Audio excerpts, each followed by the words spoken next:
ফাইনালে আফগানিস্তান চলে গেল সেমিফাইনালে, সাথে অস্ট্রেলিয়া এবং বাংলাদেশ দুজনকেই উড়িয়ে দিল আফগানিস্তান। আর বাংলাদেশ টিম ভাই সব থেকে বাঘা team. Bangladesh team 115 run chase করতে করতে করতে পারলো না।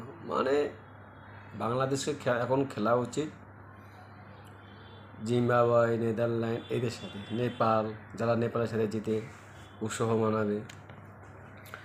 কী বলবো ভাই আফগানিস্তানের সম্পর্কে, সত্যি খুব খুশি। আফগানিস্তান যা বোলিং করলো,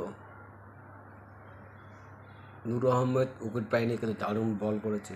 রশিদ খানের কথা কী বলবো, রশিদ খান 4 উইকেট, নজরুল হক 4 উইকেট, গুলবদিন 1 উইকেট, দারুণ বল করছে আফগানিস্তান। এবং আফগানিস্তান সেমিফাইনালে চলে গেছে এবং কাছতে হবে সাউথ আফ্রিকা সাথে। এশিয়ার থেকে দুটো টিম আমাদের চলে গেল, এক হচ্ছে আফগানিস্তান, এক হচ্ছে ইন্ডিয়া।